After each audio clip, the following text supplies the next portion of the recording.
Fiction and reality. New stories, new ideas. Little Beth Entertainment. Welcome to episode 109 of The Rocketry Show at TheRocketryShow.com. Got a fun episode for you here. We're joined by the Oklahoma State University Space Cowbys rocketry team who won the Argonia Cup. First place prize winners. And then after that, we'll be talking to Bob Brown of Cloudbusters. We'll be talking about the Argonia Cup as well as Airfest. All this and more right after this. The Rocketry Show would like to thank these listeners for their personal support of the podcast. Todd West, Jonah Cheney, Matt Tudor, Joe Sempitro, Les Rayburn, Steven Spencer, Bill Cook, Jason Cook, Gary Rosenfield, Greg Ziegler, Toby Vanderbeek, Eric Hamilton, Ken Blade, John Beans, Scott Holla, Guy Wadsworth, Phil P., Tom Runn, Stephen Ray, Amanda Ho, Steve Sainer, Mark, RailButtons.com, and Todd West. If you wish to show your support for The Rocketry Show, just visit us at support.TheRocketryShow.com. The Rocketry Show thanks RocketryForum.com for their support. This is CG, and I've been a member for 11 years right now. The Rocketry Forum is a global community of rocketeers who openly discuss all aspects of hobby rocketry. If you have a question, hop on and ask. There are hundreds of experts who can answer just about any rocketry question you have. Check them out today at RocketryForum.com. Ignition sequence start. 6, 5, 4, 3, 2, 1, 0. All engine running. Welcome to The Rocketry Show. All right, lift off and the clock is started. Yes, sir. Reading loud and clear. A podcast that is all about advanced and high-power rocketry. Amateur-built rockets, starting at mid-power to higher-power versions that can reach the edges of space. This program is hosted by the team who love the smell of burning ammonium perchlorate in the morning. Here are CG, Gene, and model rocket guy, Jesse Yu. Welcome to another episode of The Rocketry Show at TheRocketryShow.com. I'm CG. I'm Gene. And I'm model rocket guy, Jesse Yu. All righty. We've got a great show here lined up for you on the program. We've got the, Jesse, do a little quick introduction about what we have here, because you were working overtime to make this happen, and it's going to be fun. Hey, everybody. Our guest today is a very special guest. This was a suggestion that we had from Facebook in one of the groups called Anything Goes Rocketry. On some of the previous episodes that we've had, we had the Acronauts on, and they were a college team that we had interviewed and done some things with. So some of the feedback that we got was to bring in our special guest that we have today, which is the Oklahoma State University Space Cowbys. So hello, everybody from the team. Hello. Hi there. Hello. So the special thing about the OSU Space Cowbys is that they are the recent winners of the Cloudbusters Argonia Cup, which is a big deal in high power rocketry for our hobby, and just for all the stuff that you guys do to qualify for that particular competition. And we wanted to have a chat with you and have us tell us the story. So if you guys would like to go, go ahead. CJ. Yeah, I was going to say, what we can do is we can get started with each one of the team members. If you want to introduce yourself and let us know who you are and what you do on the team, and that way we get to know everyone's voices. Okay, so I'll start. My name is Andrew Walsh, and I was the graduate student mentor for the team and also the level 3 flyer. Hello, my name is Scout Hernandez. I was the co-team lead. I was in charge of the rocketry side, using Open Rocket and making sure the rocket was stable enough. Hi, my name is Luke Stevenson. I'm the other co-team lead. Hi, my name is Ryan Gnarl, and I was the kind of machining and putting stuff together guy. My name is Jeremy Woodruff. I was the vehicle design and systems and controls for the vehicle. Thanks a lot. I appreciate it, all of you guys attending this today. So I'm unfamiliar, and I really hate to say this, but I am unfamiliar with what entails, joining the competition for the Argonia Cup. So if one of you would like to kind of give us an idea what that is and, how you guys got about joining that competition. So Argonia Cup has been an annual competition for the past 4 to 5 years. Not last year because of the pandemic, but basically the teams, it's for each it's on the collegiate level, and schools sign up to be a part of the competition. We as OSU have a rocketry team, and we have our senior design team. So we're the senior design team who worked on our rocket, and the goal of the competition is to reach 8,000 feet apogee and deploy a vehicle that will descend at about 30 feet per second towards the starting location. What was the payload that was part of the competition? So they provide the teams a golf ball at the start of the competition. The goal is to load that golf ball into whatever vehicle your team has designed, put that inside of your rocket, reach that minimum apogee point of 8,000 feet, and then deploy your vehicle in some shape or fashion, and ultimately try to return that golf ball as close to a target point as possible. Okay, so you're talking some GPS involved with it. So you're given some coordinates that you need to hit. Is that kind of what it is, or is it predetermined, or is it something that comes up like right before the competition? Yeah, so right before the competition, they tape down or whatever, or stake down a big X, and that's kind of the target point. Okay. They don't provide GPS coordinates, but they allow you to collect your own. That way they're not liable if somebody gets bad coordinates. So some teams like us, we use those GPS coordinates to try to guide our vehicle. Other teams are doing less exact designs, like parachute systems, where they're not necessarily specifically targeting the point, but just trying to descend as close as possible to the target. So you're looking for precision in your vehicle then? Absolutely, yeah. So what other rules do you guys have that you have to maintain for the competition? So the main rules are we have to reach an apogee of 8,000 feet. We must have a vehicle descend at 30 feet per second vertically or less. And then just overall making sure the system is safe and trying to minimize risk for participants and spectators. And I think the last one was it had to be refillable immediately.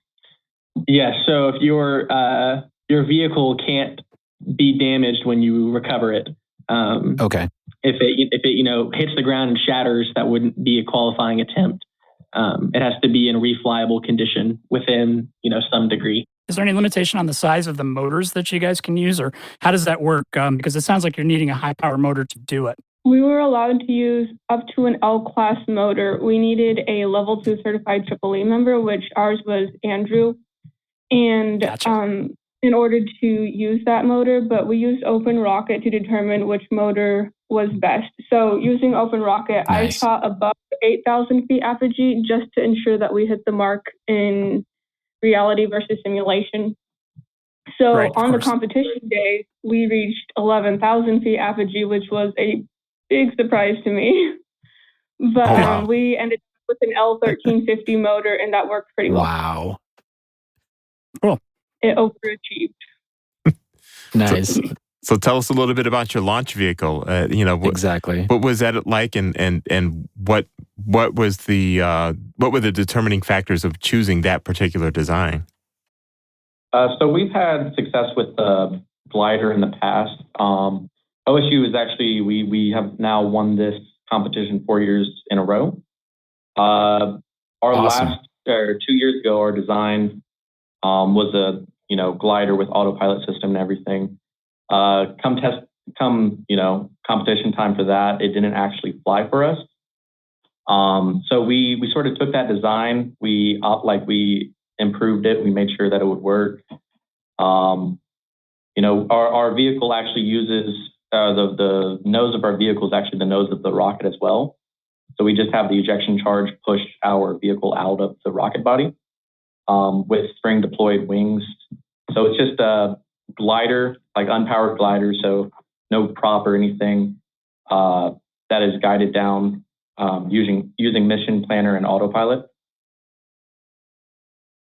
And we have a fairly established unmanned systems program at the university, so we had lots of people that were able to provide advice and help here. And then we also have an unmanned airfield where we're able to fly drones up to 1,500 feet.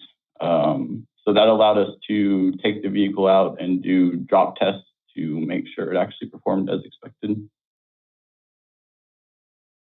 Very cool. Okay, so you deployed a glider with pop-out wings that you guys made from 11,000 feet and had it recover safely back to Earth. Yes. How far away from your target were you? 349 and a half feet. That's impressive. It's not bad. No. What was the other competition like? How many teams did you up? Oh, go ahead. I'm sorry. I believe 17 actually registered. Is that correct? And previously, the closest anyone's ever been was 1,700 feet. This year, we had very close competition with SWASU. They had a guided squad get within, I believe, 600 feet. Yeah, Southwestern Oklahoma State, they actually had the first successful launch of the competition. They landed a quadcopter about 600 feet away from the target point. But late in the competition on the last day, on our last launch, we had a successful deployment and it ended up about 350 feet away. That's cool. Yeah, I'm just kind of sitting here taking that in and trying to visualize. Yeah. Tell us a little bit about the mission planner, the system you're using. So we use Mission Planner just to, I guess, so you can set up your ailerons, your elevator, everything that controls your, RC plane typically. But for us, it was the glider. And we just set it to, you have to calibrate and everything beforehand to make sure that you don't end up with an upside down flight or anything that would obviously not work out very well for you. But you just really set a waypoint with a, circling radius. It actually hit our waypoint about 7,500 feet up and just circled all the way down. So the mission planner is it's like some kind of a it's like an automated. So it's an open source. Mission Planner is an open source ground station that allows you to communicate with. I think we had Arju plane running on the Pixhawk, and it just allows us to sort of set waypoints, and the flight computer kind of takes over and does its thing. That is really cool. Yeah, so at Apogee, I believe the rocket was about 1.5 miles, like horizontally away from us, and obviously about 11,000 feet high. So once we deployed, it pulled out within, I believe, 250 feet, and then just came back to the waypoint, circled all the way down. What did you use to deploy that with? I mean, how'd you kick it out of the airframe? So what we essentially did was, so the nose of the vehicle was also the nose cone of the aircraft. And so we used shear pins to secure the nose cone inside of the forward section of the rocket. And then we just used an ejection charge in that forward section and some foam to help kind of protect the vehicle. And so we fired off those ejection charges at Apogee, and that, pressure buildup obviously would break those shear pins, and the foam kind of helped protect the vehicle from getting any damage from that pressure. And that's kind of what would kick it out of the body. And then the wings popped out? Yeah, so those spring-loaded wings, as soon as it got out of the body, those would just snap forward. And then we used, I believe, Velcro, a combination of Velcro and other materials to keep those wings attached to the shoulder of the vehicle so they would stay, open. Gotcha. You were going to say something, Scott? Yeah, we used Altus-Metrum to determine where to deploy the vehicle. We had to program how many seconds after Apogee to deploy the vehicle and the parachute. Okay, so you got this glider going on. You got that deployed. It's on its own, and now so it's guiding itself, as I understand it. Is that what we're thinking here? Yeah, so 11,000 feet, don't really have line of sight or anything. So we had to rely on the autopilot to correct itself. We spoke briefly about adding in, manual control once we did have sight. And if we had done that, I believe we could have gotten closer to the target. But we kept the unmanned autopilot and let it do its work. Okay, so technically, though, it's okay in the rules to do some kind of on-ground kind of navigation then? Yes, other teams were using FPV quads. Gotcha. Wow, that's interesting. So there must have been some challenges in getting that system worked out to get that glider to deploy properly. I mean, what kind of challenges did you guys run into as you're going through the design process? Like, what was that process like? So one of the things that me and Scott really had to work through was sizing the rocket so that you have enough space in the rocket for the vehicle, while also making sure that that rocket remains stable. Because obviously you're putting a lot of weight up there in the front section. So trying to really balance kind of the weight limits and the length limit of the vehicle was definitely an early hurdle that we had to go through. And then Jeremy, he can speak a lot more as far as some of the, design iterations that we ended up going through. So for the vehicle, we originally were trying to do a dual deploy, so like a main wing deployment as well as a tail deployment. In terms of complexity, we were sort of told to keep it as simple as possible. So we ended up with a fixed tail main and then just a main wing deployed using like a 180 torsion spring and the Velcro to help, as little as it ended up doing actually. So we just tried to fit it in the rocket we had. It was a 4-inch body. So we had to work around that with our wing cord and all of that good stuff, as well as making sure our wingspan is still able to be folded back and not interfere with the tail. Okay. There was also just a lot of testing done with drop tests to actually make sure the autopilot was configured correctly. Obviously, it would be very expensive to keep doing a bunch of launches just to test and see if it actually works. Right. So being able to drop test it from the drone helped a lot with getting the autopilot really dialed in. Some challenges that we faced in terms of actual ejection.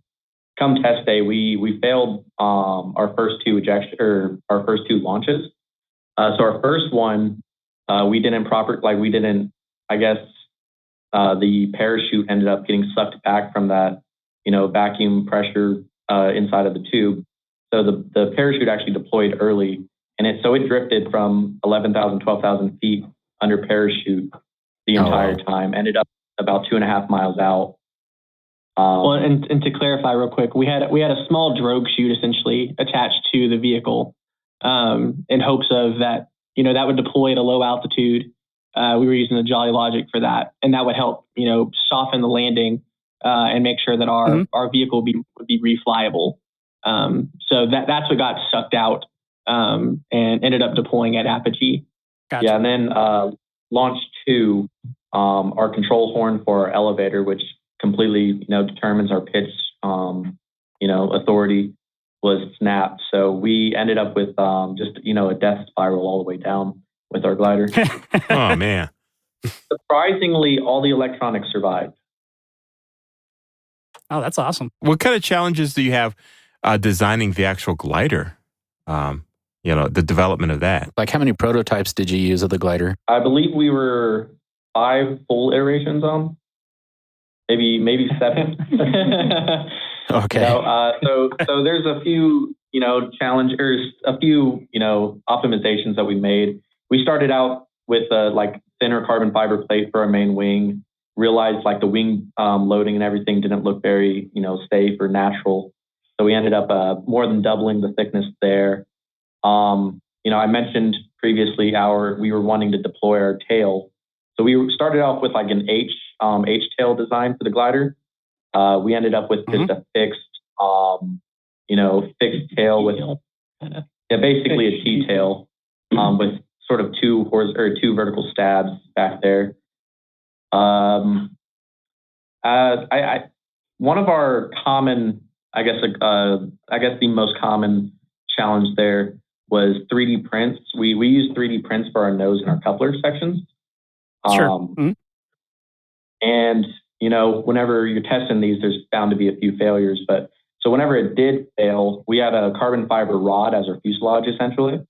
And it would snap the 3D prints every time, which actually turned out to be, a good thing, as it sort of saved our electronics every time. We have been using the same electronics for the entire semester, except for, I believe we might have messed up one compass or GPS. Yeah. Mm-hmm. But in terms of overall, what we saved, I believe it was worth it. All right. So this is the fourth win that you've had. Obviously, you didn't have a competition last year, but you won the previous three. Which members are currently still on this team right now that were on the last three? And what kind of projects did you have then? Was it the same type of challenge? So I believe I'm the only one that's been in some capacity involved with the previous three. And so for the very first competition, it's been the same challenge for each Argonia Cup competition up to this point. Okay.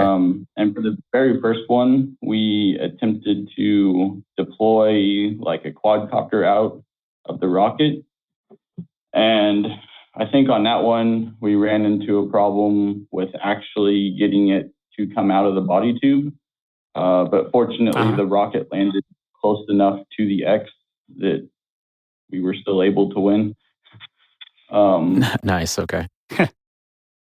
So trying to, make the transition from a quadcopter to a glider obviously helped in the decision to use a glider in these newer competitions, right? Is that?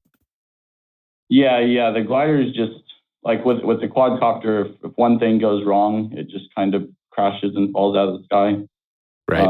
Okay. The glider is ideally naturally stable, so you have a little bit more room for error. Good thinking. And then like on competitions 2 and 3, did you use a quadcopter or a drone or, I'm sorry, not a drone, but what other, vehicles did you use at that point? The second competition, we tried to upscale the quadcopter and we built it into the nose cone.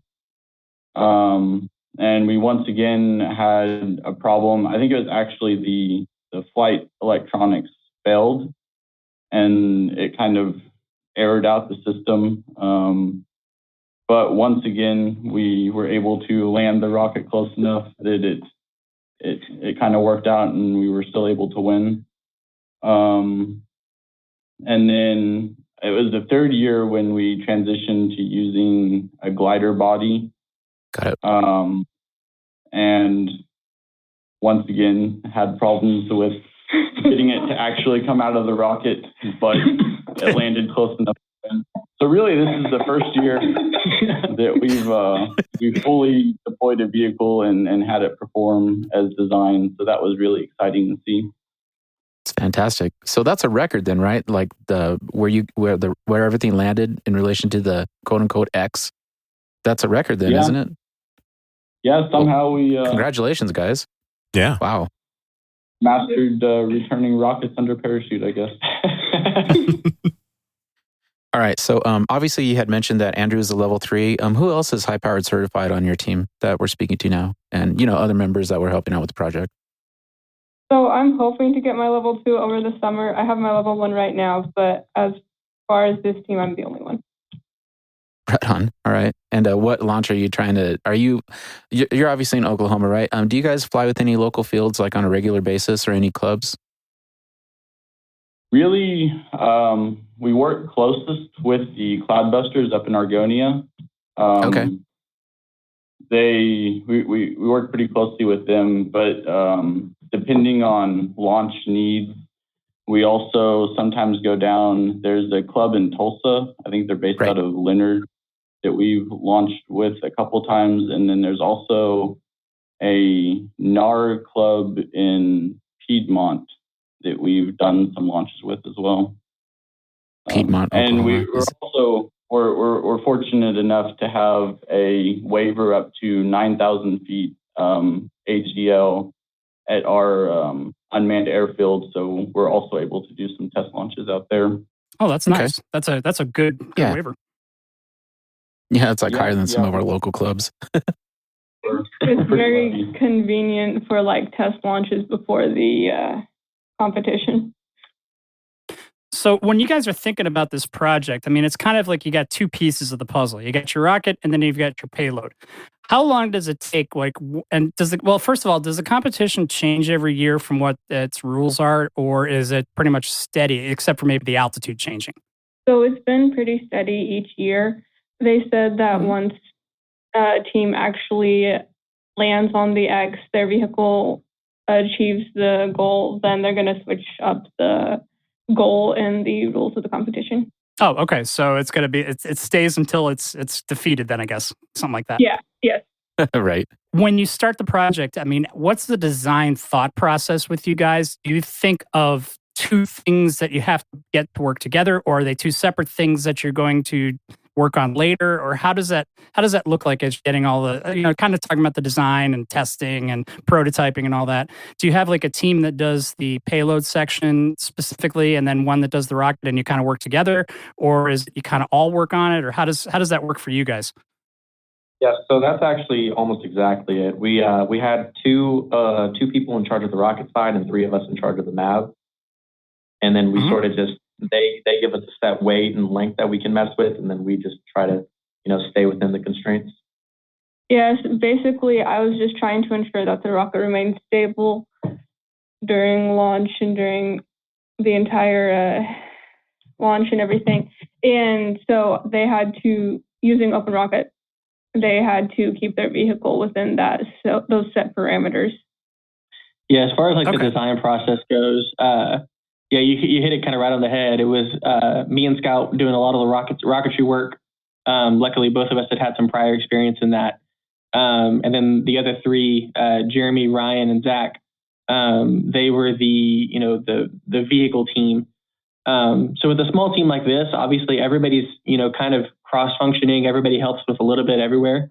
But yeah, we did end up kind of splitting into those specialties a little bit.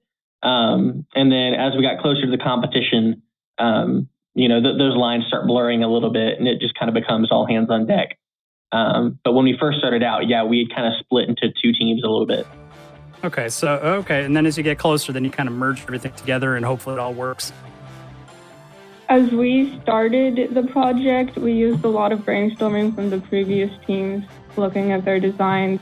Even competitors, we looked at their videos, because you can look at their videos online and see their ideas.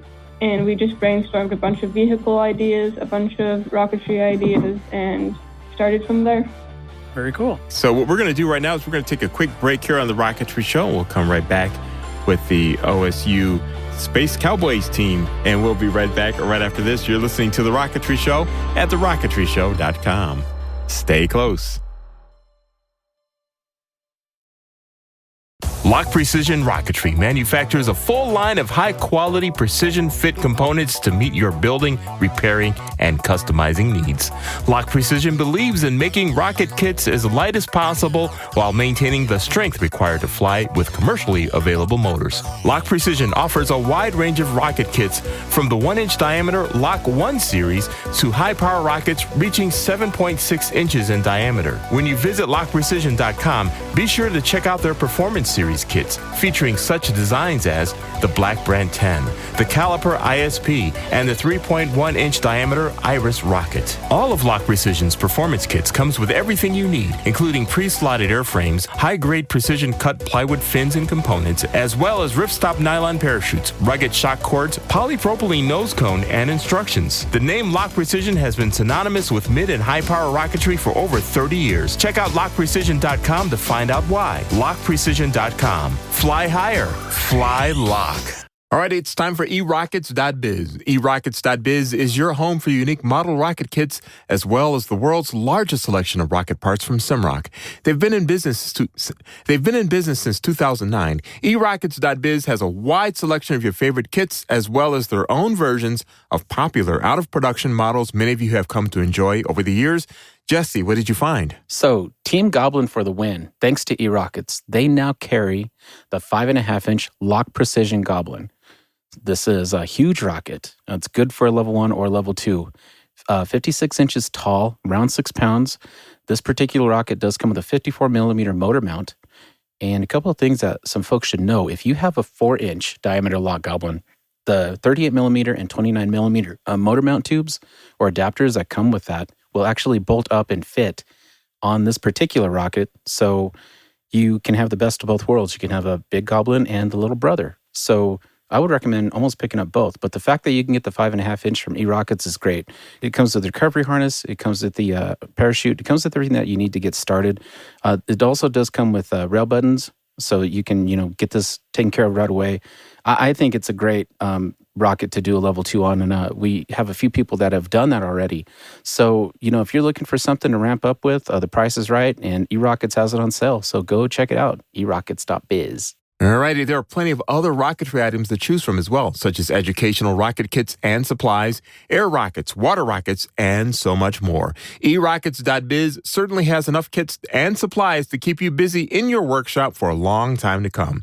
Need parts for your own custom builds? No problem. eRockets.biz also supplies the Semrock line of airframes, nose cones, centering rings, motor mounts, and so much more. eRockets has more rocket parts available than anyone else on Earth. So check out eRockets.biz today to learn more. eRockets.biz. If rocketry scares you, buy a train set. Hey, all you rocket geeks out there. Do you like doing in-flight videos of your flights? And do you ever use those keychain cams and unfortunately sometimes only get videos of your thumb? Hey, this is Gene from The Rocketry Show, and that used to happen to me. I used to use those old keychain cams only to get nothing very good quality.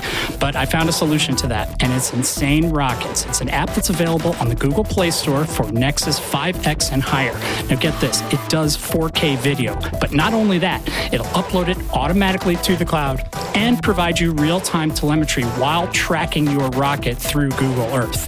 It is amazing. Available on the Google Play Store, Insane Rockets app. It's crazy. No, wait. It's insane. The Rocketry Show would like to thank these listeners for their personal support of the podcast. JohnRocket.com, Jimmy Burgess, Jason Rodney, Sean Falkingham, Conway Stevens, Paul Olivieri, Sam Feinberg, Michael Aylward, Brian Schenkenberger, E. Hutno, John Thompson, Mark McBride, Doug Wade, C. McCauley, Carl Hunting, the Piedmont Student Launch Team, Steve S., Chris Irving, David Simmons, SBR Rocketry, John Kusher, Christopher Short, Kelsey Black, Ryan Reniger. If you wish to show your support for The Rocketry Show, just visit us at support.TheRocketryShow.com.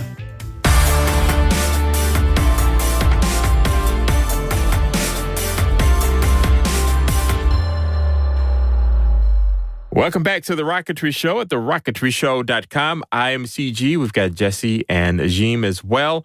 And we're joined by the OSU Space Cowboys. We're talking about their award-winning launch of their rocket and MAV vehicle. And I found a picture while the interview was going on here on Facebook of the team here standing around their very cool-looking rocket. I can definitely tell it was a nose cone and all that. And we were talking during the break. You were mentioning that you've got some pictures, but you have very little video and all that. And I figured I'd stop you because it was sounding kind of funny. So tell us the story behind that. So after the first two launches, we were very hopeful, but a little skeptical that it was going to pull out and actually fly. But so during the launch, we reach apogee and we see it deploy. And on Mission Planner, as Jeremy was talking about, we can actually see the horizon. So we see the horizon start to bob up and down, and we're like, oh my goodness, it's actually flying. So we start running around the entire launch site trying to find a 35-inch long piece of carbon fiber flying in the sky. And eventually, it's not until it's about 1,000 feet above us that we were actually able to see it. So we don't have any video of it actually flying because we were running around like little kids excited. That's awesome. Well, you have something that works that's that complicated. You gotta have a little bit of after all the pain and suffering that got to get to that point, I'm sure. Yeah. So on our mission planner, we sort of tells us our GPS location and has a map of where we are and where like the plot of land is. So after it comes out, we see it start heading back our way, like stabilize coming our way, all according to the program and the waypoints we set up. But so it's actually above us. And so we sort of have an announcement like, hey, everyone, it's a heads up. Like, we don't know when it's going to come down or where it's going to come down for sure. Okay. And so this is whenever it's 7,500 feet, we're trying to, make out a little dot in the sky, which no one saw. It was probably closer to around like 2,000 feet whenever we first had eyes on. And it just, everyone was just in awe watching it circle above until it finally just, sits and stays stable and lands. Now, what kind of fail-safe software do you have on that thing? Like, You know, I mean, does it, like, if it can't, parachutes? Yeah, so we had a drogue chute hooked up with the Jolly Logic. We tried to rig it. We were having some pressure problems, having the Jolly Logic read the altitude correctly. There were times when it would deploy within 10 feet of the ground, and other times when it would deploy directly, like when we needed it to, which we just associate to like a pressure drop behind, the coupler section. Yeah, we definitely weren't using the Jolly Logic for its intended purposes, so it didn't quite work. Nope. So you heard their point of view of the landing of the vehicle. I want to go ahead and share what happened with mine. After the rocket launched, I was trying to take my level 2 test that certifies I will be able to launch a level 2 rocket. And I hear over the speaker that somebody says, one of the judges, he goes, "Oh, there it is." And I was just like, "Oh, wait a second. It's pretty close by." And then I run out and I start looking for it, and the showed it to me. And then I was just like, "Okay, test, scout, test."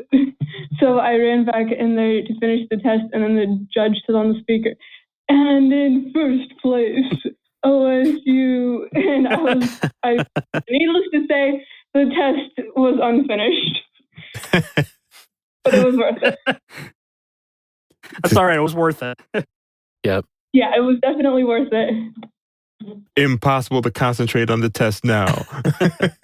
I mean, a level 2 test, anybody, you can take that anytime, Yep. Did you take it that weekend again, or are you going to reschedule that for sometime this summer? I'm going to take it over this summer. All right. You have to wait till July to go out to Cloudbusters now, though, don't you? Yes. Oh, okay. Yeah, I was trying to get it in before July. Got it. And then you'll try to level 2 during then, and then you'll be able to continue the competition into 2022, right? Is that your goal? Hopefully. Cool. All right. Yep, No, that's cool. Looking forward to doing it again next year. No, that's good news. What advice do you guys have for how do you get involved in a competition like this for a young team, and then what's the best way to get involved with it and to embrace it and be successful as you guys have been? So it's definitely one of the, I guess you could say, there's not a ton of paperwork that goes into it, the Argonia Cup, which is part of what makes it such an accessible competition. I know some of the other collegiate competitions involve a lot more on the sort of paperwork side. I think we only had to submit a 5-minute long video or whatever explaining the general layout of our mission and what we're planning to do. So that really helps a lot. And then just going out and talking, like the Cloudbusters do regular launches. So we definitely benefited from just going up to the rocket pasture a lot and kind of talking with them and gaining like little tidbits of knowledge about, how to, especially when we first started the club here at OSU, just kind of talking with them and learning as we go. How far is Cloudbusters from you guys? It's about 2 hours one way. Got it. So you're pretty familiar with that landscape, right? Because Cloudbusters, they fly huge events all the time. And I've, had the pleasure of being out there myself and, my big rocket landing on grass and everything, not grass, but, just a plowed field that didn't have a ton of debris in it and, just, aftermath. So I think you guys are pretty lucky. So, that you're pretty local to that club. So congratulations on winning that competition. It is a big deal. And I'm happy for you guys. We definitely are very fortunate because it is pretty much the ideal place to launch. There's not really any trees to worry about and it's pretty flat. And usually the dirt is relatively soft. So if a parachute or whatever doesn't work, there's still a chance of it surviving the fall. During our test flight, we have had issues with trees getting our vehicle stuck in the tree and everything. Okay. Oh no. The rocket eating trees. Yeah. And is that what led to all the different iterations? How many other prototypes do you have hanging out in trees, by your test field? I don't think we have any, but there was definitely one that we almost got left out there. Oh, man. Okay. Well, looking at the picture of your glider, it's a really interesting design. One of these days I hope to meet you guys and I see it, and then I'd like to inspect that a little further because it's really cool looking. So the glider is, kind of a genius idea. So good job on that. That's really cool stuff, guys. My last question, honestly, is what are your guys' plan for college? And let's let me rewind a little. What is the Space Cowboys? That's just this team, right? But what is everybody going to school for? Like, what are your guys' majors right now? Like, what's your objectives? So all of us are mechanical aerospace engineering students as well as aerospace engineering students. And we're set to graduate in a little over a week. Oh, wow. And, wow. Okay, Awesome. minus one person. Apparently one person is graduating next semester. My future plans are to stick with OSU and come back as a master's student in the fall. Fantastic. Yeah, about half of us are sticking around for master's program. The other half are heading out to jobs. And looking at OSU, the website for them, it's really heavily into the aerospace engineering realm of things there. So that's really cool. Yeah, OSU, it's really fortunate. They've designed their engineering programs to where it's extremely easy to get a mechanical and mechanical and aerospace engineering, like double major. It's very easy to accomplish both of those. Exactly. So because of that, they obviously put a good amount of emphasis into this program. And that also attracts a lot of, really smart individuals because of that allure of being able to get 2 degrees at once, essentially. We also, speaking as a current grad student, we have the Unmanned Systems Research Institute here at OSU, which does Nice. just a ton of work with anything unmanned.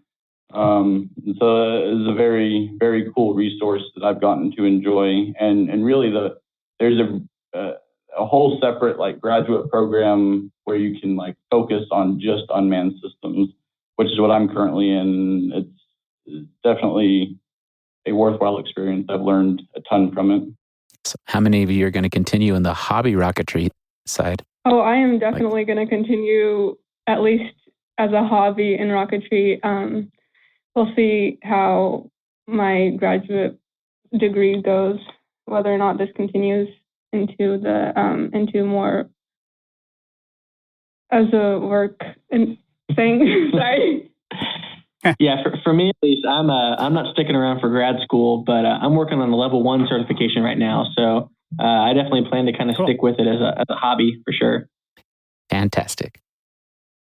The one question that's the big elephant in the room is, have you guys been influenced by SpaceX and Blue Origin and all the companies, right, or are you more into the NASA side of things? I mean, NASA's pretty classic. I mean, that's obviously a pretty big influencer. But I think it's hard not to say that with the emergence of companies like Blue Origin and SpaceX, and there's just so much innovation in aerospace right now that it's hard not to be inspired by it. So absolutely, I think that's a big driving force in why OSU and I'm sure many other schools have seen a large influx of students going into aerospace engineering over these past couple of years. Mm-hmm. All right, you guys are going to be going to Mars, aren't you? That's the hope. One last question on that side of things, because this has created all kinds of discussions, is what do you guys think that NASA selected SpaceX design to be the first lander? I mean, from an engineering standpoint.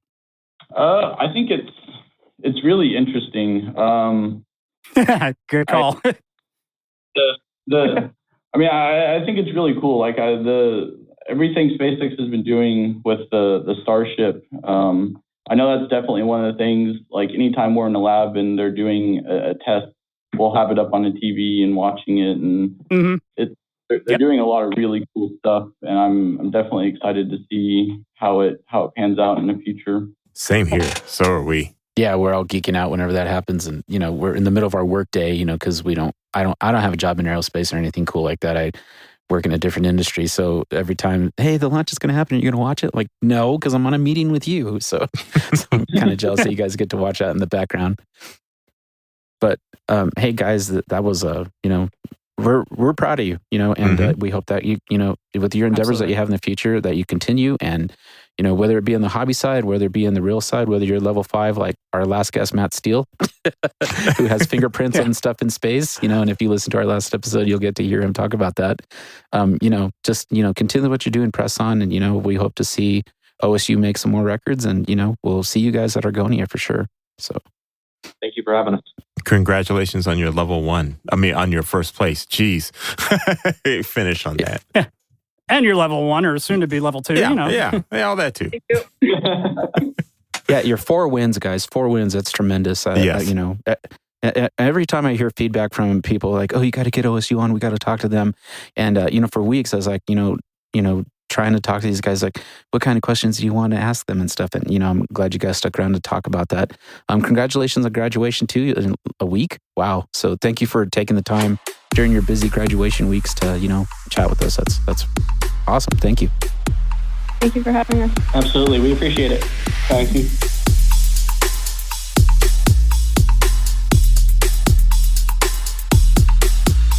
All right, the OSU Space Cowboys winning the Argonia Cup right here on the Rocketry Show. It's great talking to the team and hearing that great accomplishment there. Now we've got with us Bob Brown from Cloudbusters. They fly out of Argonia, Kansas. And I'll let Jesse take it off with the questions here because you're tying it all together. So here's Bob Brown in the game. Hey, Bob. Thank you so much for joining us. We're really, really privileged and honored to have you here. Bob is the prefect for the Cloudbusters club that is out of Argonia, Kansas, just like CG said. And we understand that you were the inventor of the contest for the Argonia Cup. Yeah, the way we came about it is the group of us, the core group of Cloudbuster members, were sitting around one evening and we were looking for a way of paying it forward to the next generation. And just about that time, we got contacted by a teaching assistant out of Texas who had put together a rocketry contest for 4 colleges out of Texas. And they asked if they could do it at our pasture. And we said, sure. And we set aside a date for them. Nice. Those 4 teams came up, had their contest. They had, I think, 3 or maybe 4 different events within it. And when it was all said and done, as we were tearing down the range, we thought, we could probably do this as well or better ourselves. And that started the whole idea of the Argonia Cup. And we looked at other collegiate competitions that were out there, and we decided that we wanted a competition that was more performance based than paperwork based, and we wanted a competition that was a standard student could participate in at their certification level. So the Argonia Cup came about, and basically the first rules were we were going to limit it to level 2 motors, so L motors and below. And someone on the team, not a mentor, but someone on the team had to be level 2 certified, so that someone on the team was flying within their certification level. And that that draws or that I don't want to use the word pushes, that encourages these colleges to get out and fly level 1 and fly level 2, and it's worked out perfectly. We don't have there's no report to write. We ask for I think it's a 7 to 8 minute video, 30 days in advance, and we put it up on YouTube and link it to the website. But that's how it came about, and that's kind of how the event started. Was a way for the Cloudbusters to engage, kind of the next generation of flyers, to give them something to participate towards. That's fantastic. How many seasons have you been doing that then? So this would have been the 5th year, but we were COVIDed out in 2020. So this was the 4th competition. Okay. So the OSU Space Cowboys have won 3 of those so far. So they won the last 3. Is that right? No, they've won all 4. Yeah. Oh wow. Yeah. The OSU. Normally, our OSU fields 2 teams: Space Cowboys and Cowboy Rocketry. And to be honest, I don't know which of the two teams won each event, but Oklahoma State University has been the champion for all 4 years of the duration of the Argonia Cup. That's cool. Other participants need to ramp up there, right? Well, and a really funny thing happened. We take the team name and we have a plaque made. We put it on our perpetual trophy. And when I went down to the trophy maker, and he's been doing it since its inception, he jokingly said, do you want us to make one for next year and save you the trip? And I said, yeah, no, probably not. I'm hoping someone else will win. You never know after all this publicity around it. You might just get a team or two. Well, we had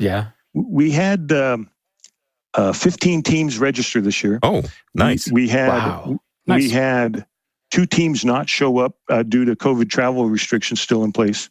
So we had 13 on site. It was pretty incredible. Okay. Wow. Alrighty. And then the day that you guys did that event, there was other flyers there too, right? Like there were just like, our Cloudbuster members and other people that visited. So you probably had open 2-day launch, right?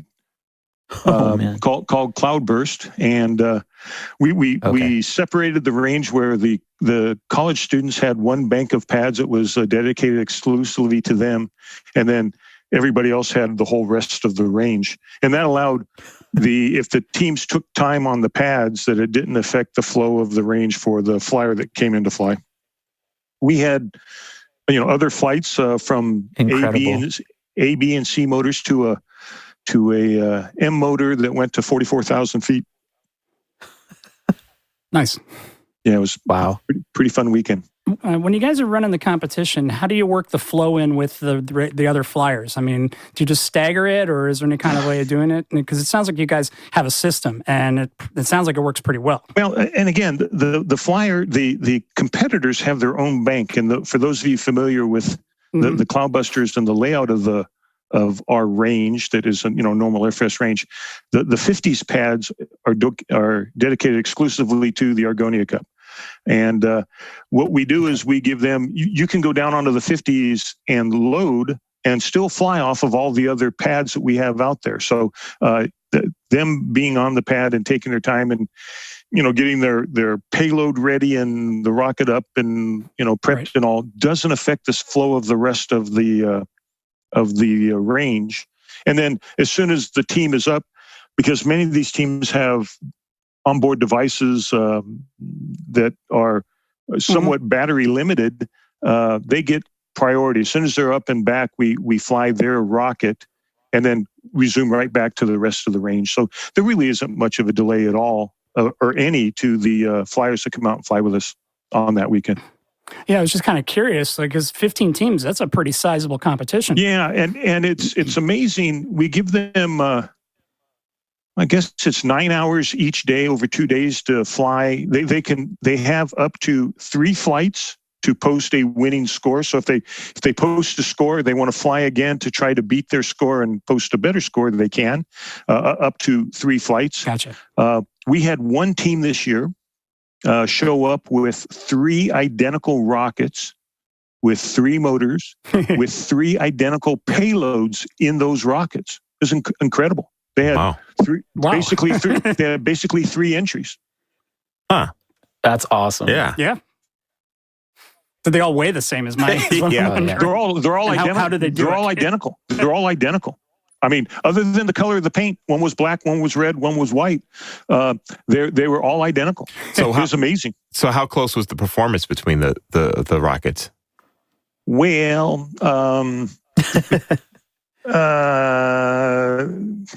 not all of them were nominal.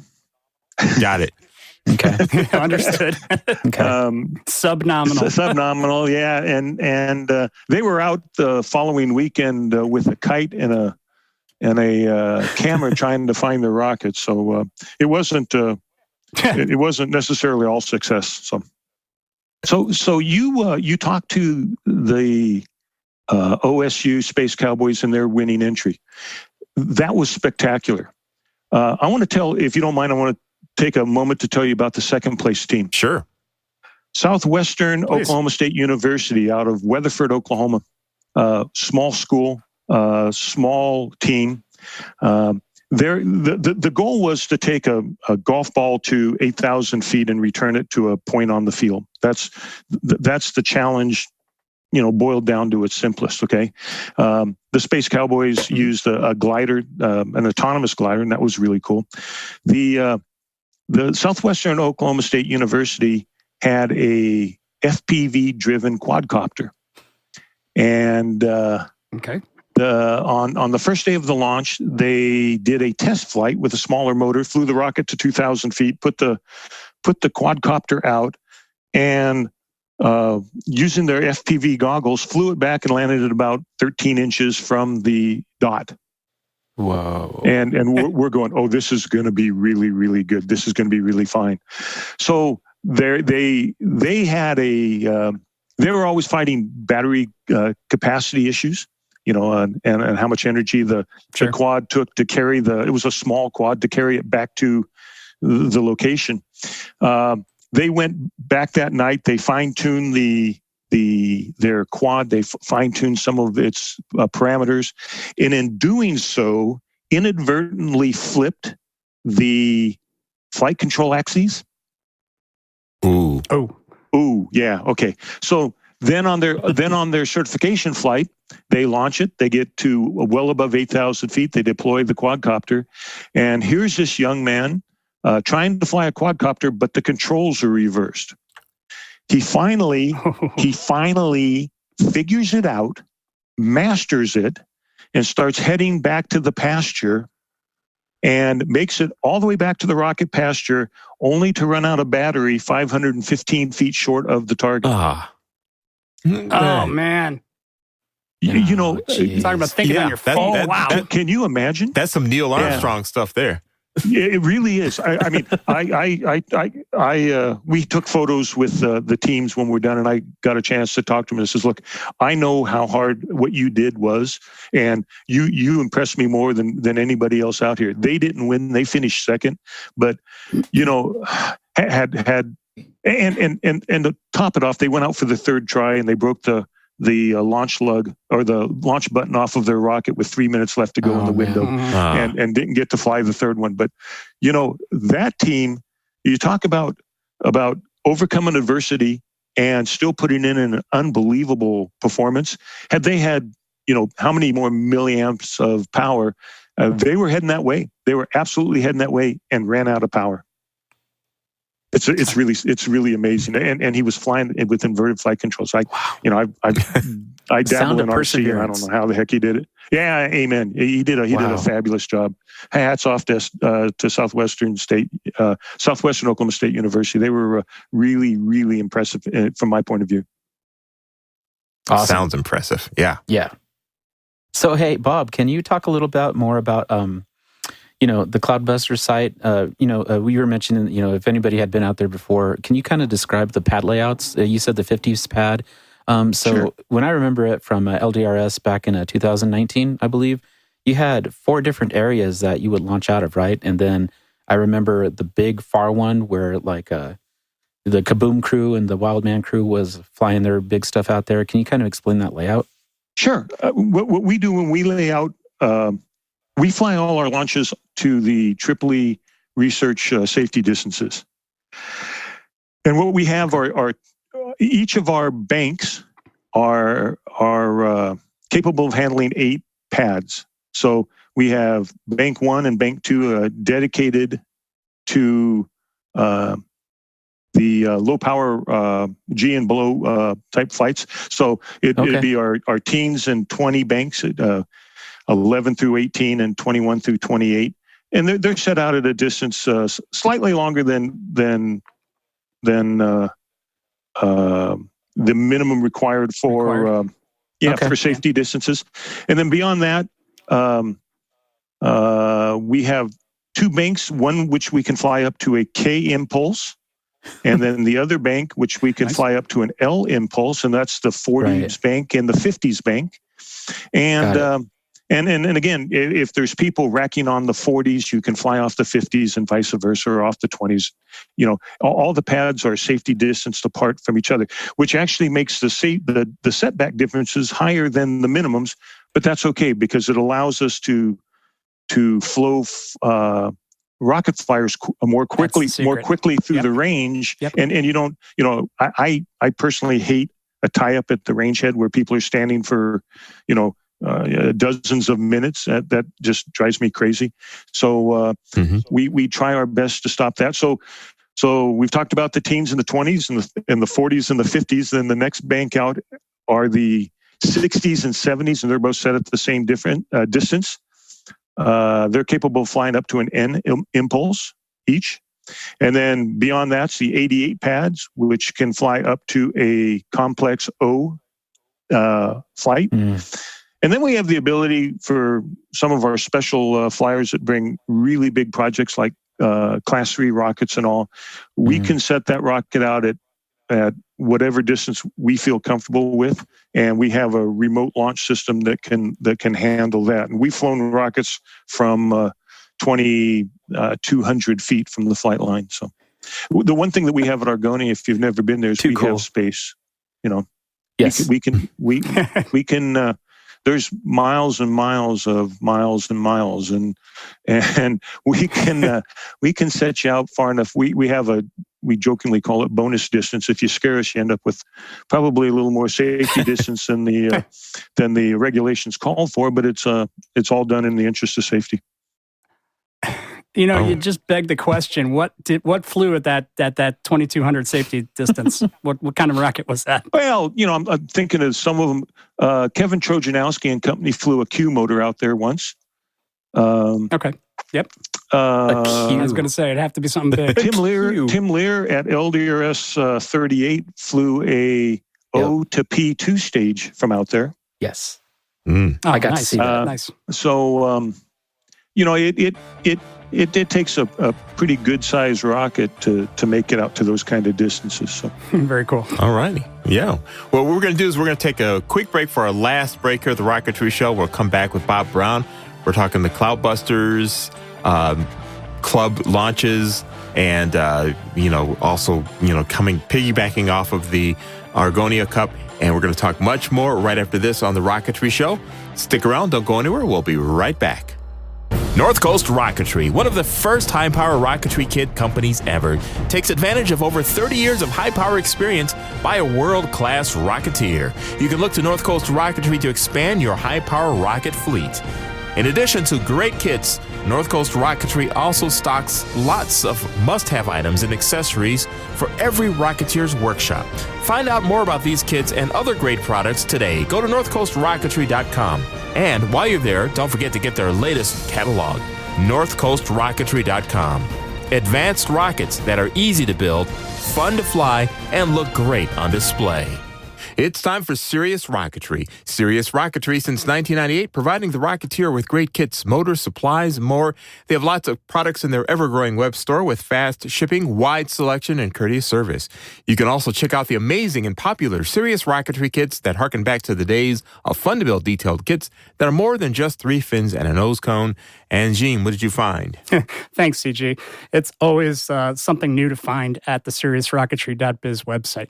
Today, I found some things that, people often don't discuss. It's kind of like almost an afterthought when you are building your rocket, and that's motor retention.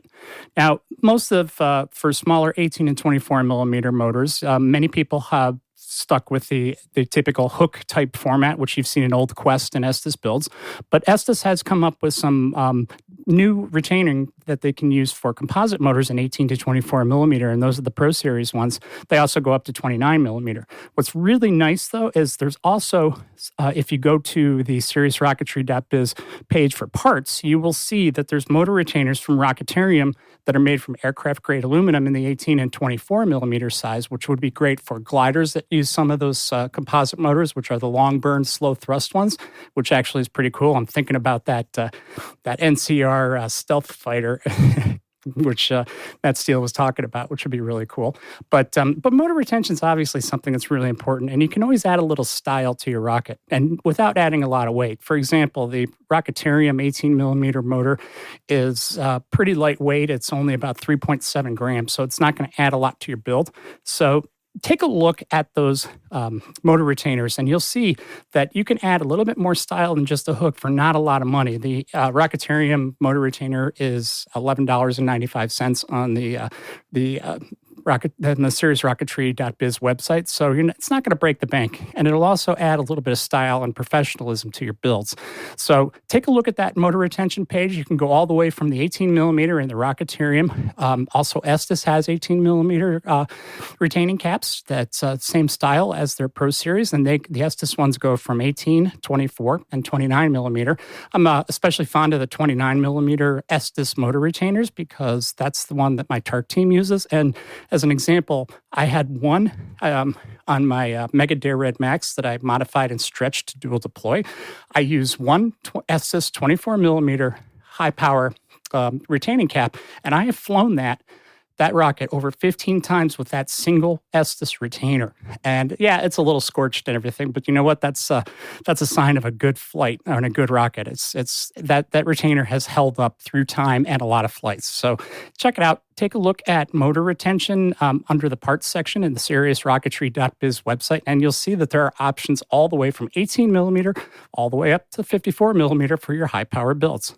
That's it. Thanks. All righty. And Serious Rocketry's website features real-time stock tracking, which lets you order with confidence from their online store, no having to call or write to see if something is really in stock. When you're ready to fly, Serious Rocketry has motors and hardware in stock from Estes through Aerotech High Power, as well as popular electronics from Jolly Logic and more.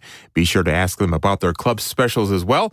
Visit their websites today at SIRIUSRocketry.biz and .com. Serious Rocketry, for the serious Rocketeer. Going up in 5, 4, 3, 2, 1, liftoff. From Little Beth Media, a new podcast on model rocketry, with build techniques, model rocket history, interviews with industry insiders, stuff for beginners and longtime model rocketeers, everything from low to mid-power. The Model Rocket Show, with me, the Rocket Noob, at TheRocketryShow.com or anywhere you download podcasts.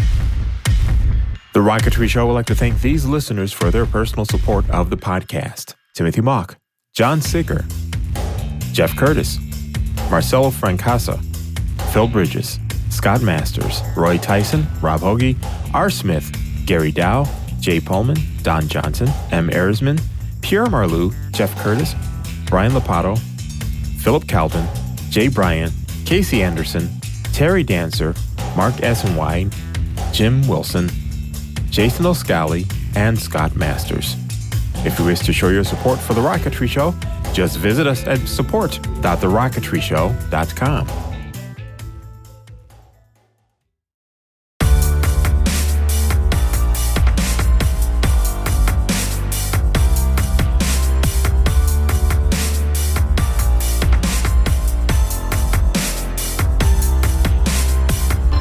Welcome back to The Rocketry Show at TheRocketryShow.com. CG, Jim, Jesse, and Bob Brown from Cloudbusters here. And we're just talking a lot of fun stuff that goes on out there at Cloudbusters. And I'm going to toss it back over to Jim and Jesse to continue the interview here on the show. So, Bob, how long has Cloudbusters been part of Tripoli? And you also do NAR. People who are NAR are able to fly there as well, right? Like there's no restrictions as far as that goes. Yeah, absolutely. We honor, obviously, certifications from both organizations. Interesting, you should ask about how old Cloudbusters is. Yeah, in doing my research, I found out we became a prefecture on May 5th, 1991, which was 30 years ago yesterday. Wow, the early days of the high-power stuff. Yeah. Wow, yeah, that was for sure. Yeah, and we've been flying off that rocket pasture since late 1991. So we've been there. We've been on that site for 30 years now. So that is a rarity. Wow. That's so tell us a little bit about the site. It's like a farm of some kind, I take it? No, it's actually untilled pasture land out in the middle of a sea of tilled farming land where they grow crops, primarily wheat around us. So what you park on and where you set your camp up on and where the 10s, the 20s, the 40s and 50s pads are is actually prairie land grass. And it's to the best of my knowledge, it's never been tilled. Oh, wow. And so it's a pretty original prairie, and it's fairly rare in our part of the country. We have 40 acres that we lease and we can park on and fly off of. And then there's an additional 40 acres directly north of us that allows for overflow parking for spectators for large events like LDRS and Airfest. So, we have basically 80 acres to park and fly a little bit off of. And then all the high power pads are out in the plowed fields with our farmers' blessing. So nice. Oh, it's too fun. Very cool. What's your waiver run to? It sounds like you got some latitude. Our official waiver is surface to 50,000 feet AGL, and the cylinder diameter is 8 nautical miles, which is 9.2 statute miles in that is one heck of a cone you got there. Nice. In radius, yeah. So it's 18.4 miles in diameter. Wow. So you just mentioned Airfest. You just mentioned Airfest, and that's like something that I always hear, Rocketeers talk about. Are you going to go to Airfest? You're going to go to Airfest. LDRS 38 was part of Airfest that one weekend a couple of years back. Can you tell us about Airfest, how that got started, how long it's been going on, all that good stuff? So we're doing Airfest 27 this coming September, this September 3rd through 6th. So it's been going on 27 years. The 4 years that we didn't hold it were basically the 4 LDRSs, LDRS 22, 27, 30, and 38, that we did LDRS in lieu of Airfest.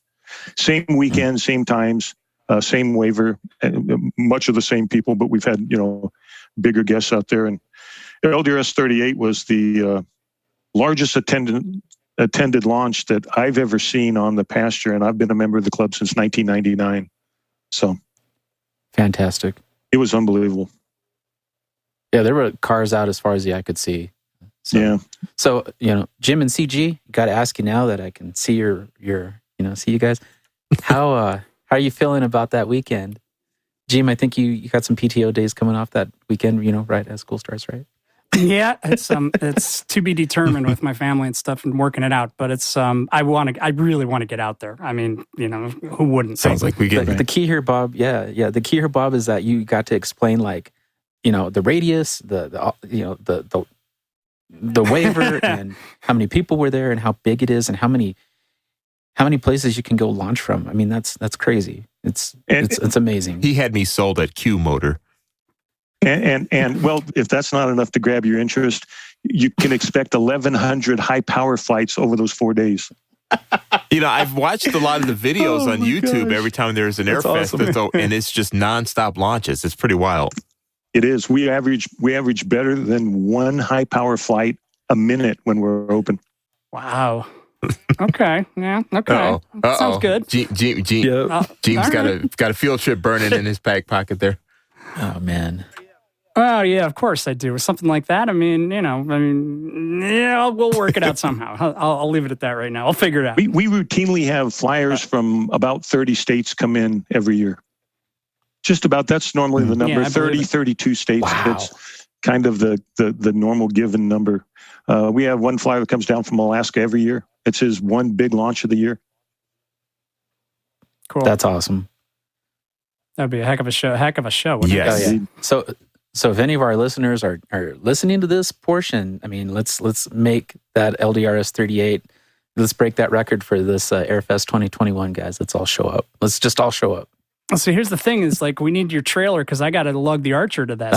I'll go pick you up, man. I'll drive out there. Let's go get you. The Archer would be amazing there. Yeah, for sure. So a couple more questions for you, Bob. So we talked about how long you've been hosting Airfest, right? Right. And you mentioned that you've been the prefect since 1999. That's the right word, right? Prefect? I've been a member of the club.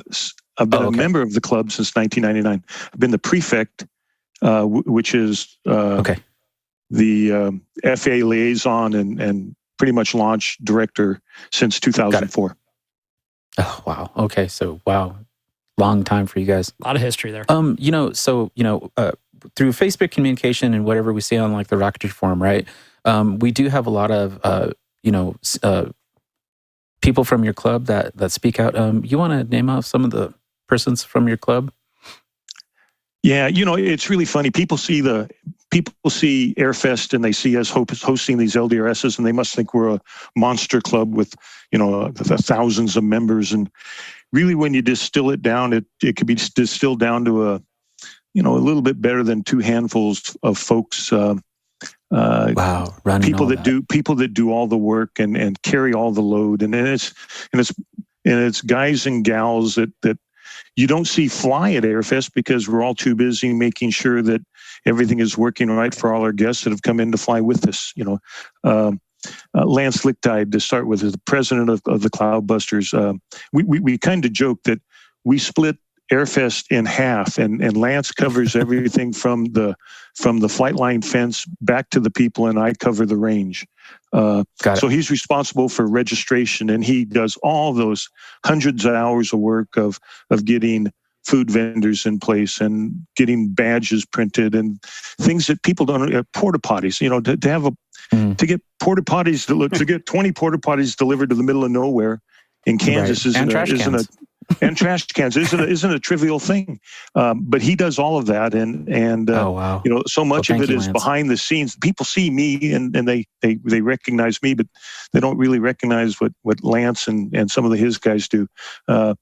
Amy Howell runs the Away RSO and is out there pretty much from the time the range starts to the time the range ends. And if you fly from our high power pads, 60s, 70s, and 80s, Jim Cooper and Jay Bailey and Chuck Mees and there are so many people, and I really hate naming names because I'm going to forget somebody and it's embarrassing. I hear you. It's cool, but Wayne Warren laid out LDRS 38, the parking on the pasture.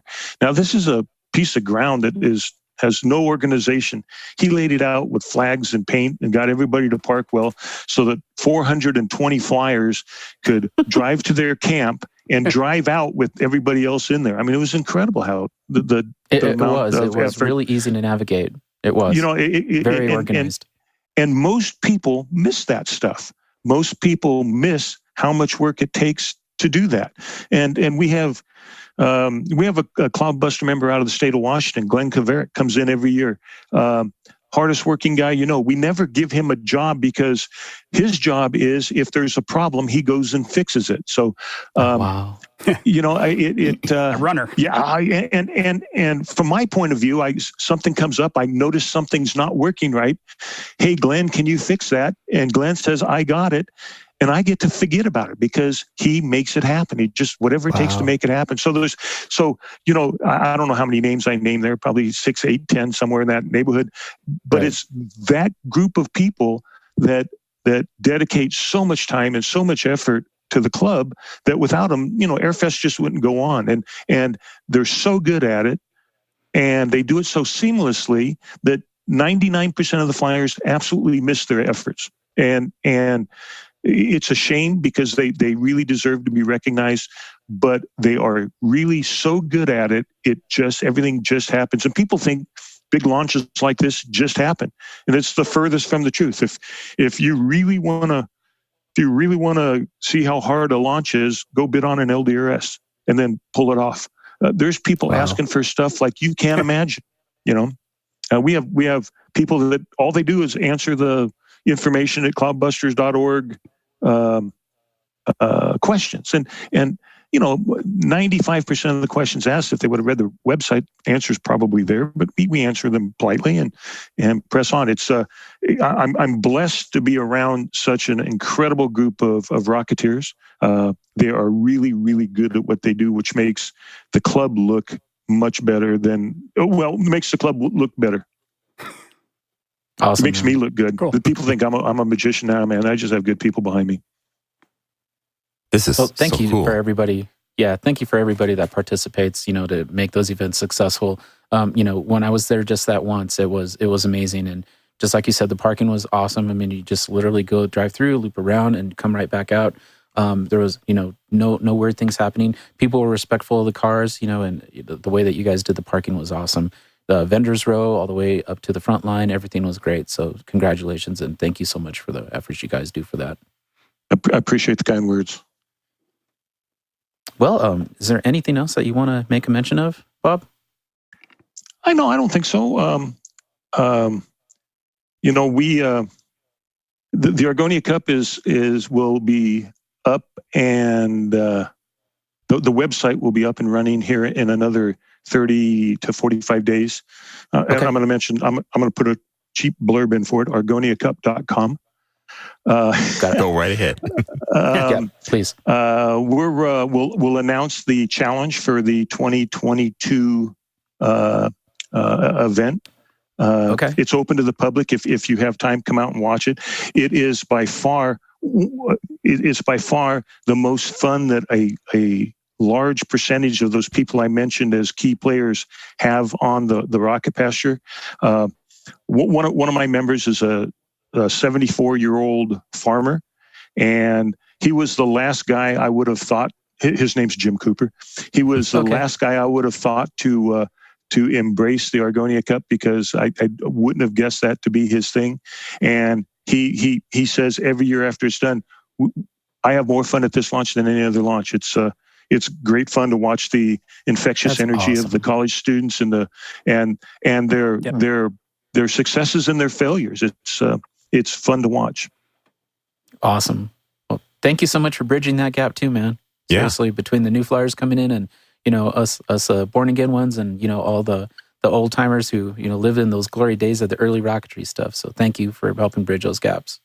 Boy, the glory days of rocketry are right now, guys. Yes. Nice. I know, right? The glory days of rocketry are right now. I mean, you can buy a rocket, you can buy an O motor, you can put it together, you can fly it to the tops of our waivers. Back in the day, that wasn't an easy thing to do, and a successful O motor was a very, very rare occurrence. The glory days of rocketry are right now. The electronics, the tracking is so good compared to what we had when I started. Awesome. It's a great time to be in the hobby, and with SpaceX and doing what they're doing, and the interest in rocketry is picking back up. I expect our hobby to grow significantly over the next few years. Boy, you're preaching to the choir. Dude. I say that all the time. Yeah, that's awesome. I love this insight. I'm convinced. I'm convinced that it's going to. I grew up. I'm old enough to have lived through the days of the Apollo flights, Mercury, Gemini, and Apollo, and I remember how heady rocketry was during those years. And then at the end of the Apollo system, which was the end of the lunar exploration. It just, there was never anything exciting, and they didn't do anything exciting. God bless the space shuttle, but it probably played better to the people that own pickups than it did to rocket folks.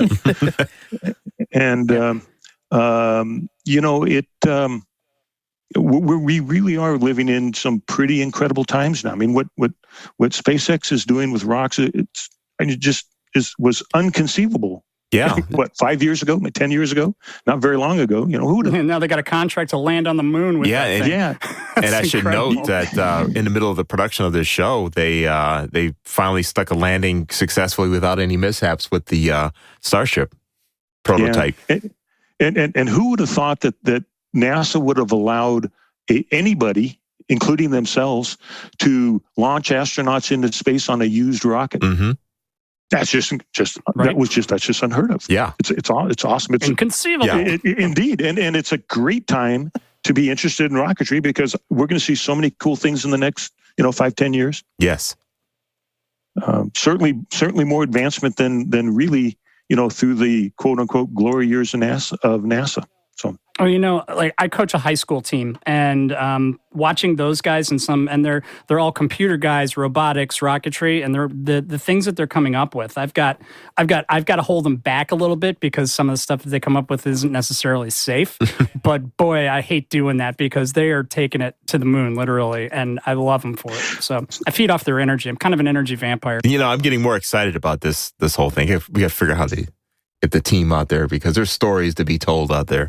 Oh yeah, and really, yeah. I know you want to come to you want to come to Airfest, and Airfest in itself is spectacular. Bring your podcast to the Argonia Cup. Talk to these college teams. Mm-hmm. Talk to these students. Yes. Look at the engineering that they're doing. It's just incredible. And I'm going to steal just another minute or two. Mm-hmm. Okay. We give cash prizes and merchandise to the winners of the first, second, and third place teams in the Argonia Cup. These prizes are donated by vendors that you know the name of. Okay, that they're in the hobby. When I first started this, the first guy I approached was Bideo Garby from Altus Metrum Electronics. Yes. And he was camped right next to us at Airfest, and I said, Bideo, we're thinking about doing this collegiate challenge thing. And without hearing any more, he goes, "We're in." and he became our first vendor. God bless and so Altus, amen. He donates a Telemega for the winner.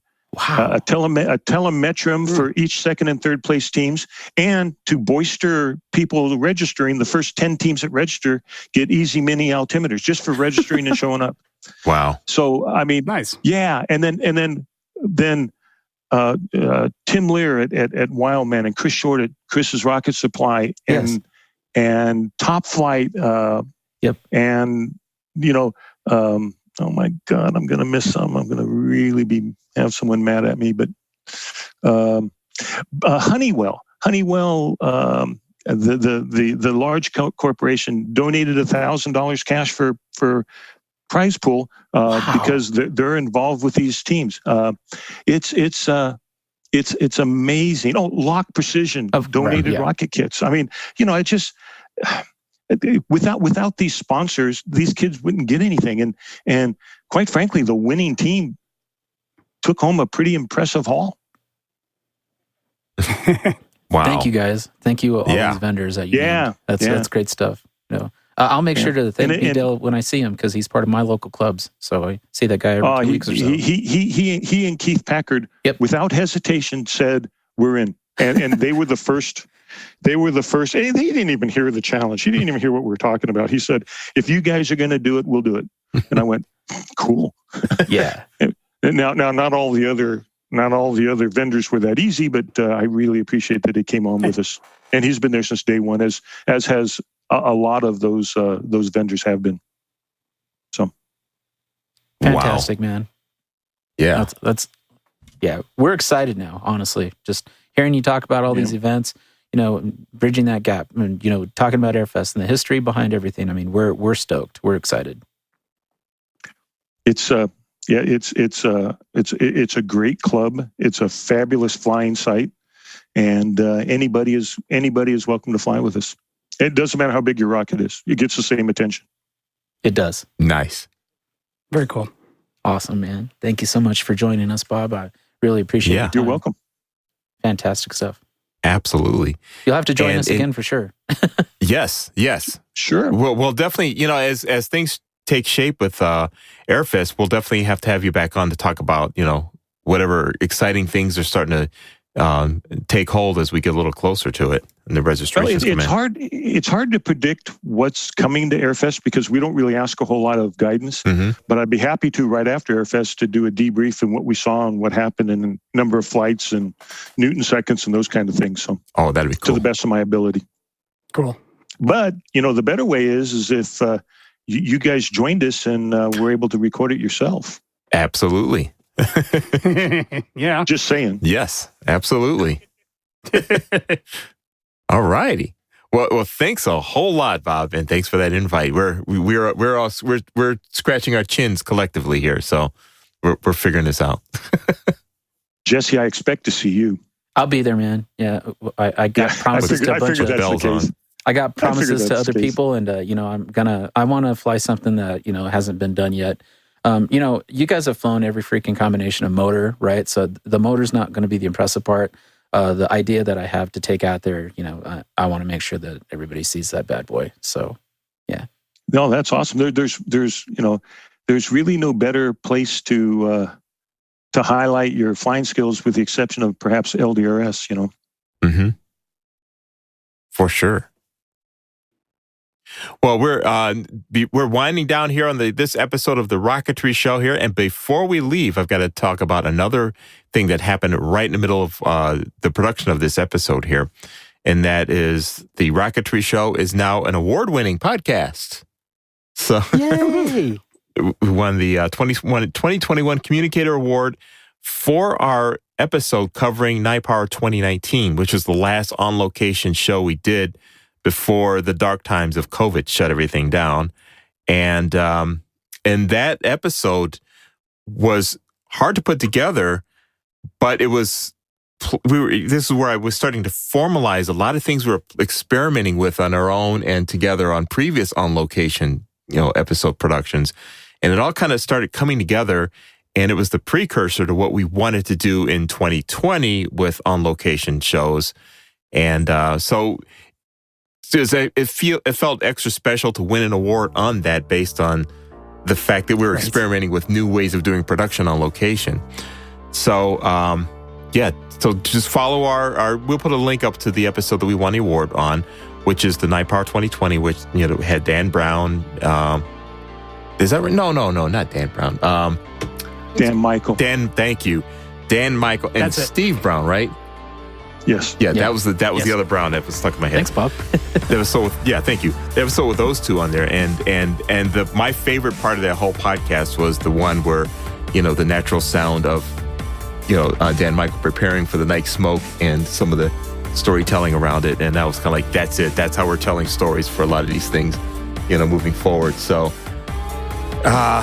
So here in Airfest sounds like an endless pile of opportunities to do more things like that, so my imagination is going. So anyway, little news for you from the award-winning Rocketry Show podcast.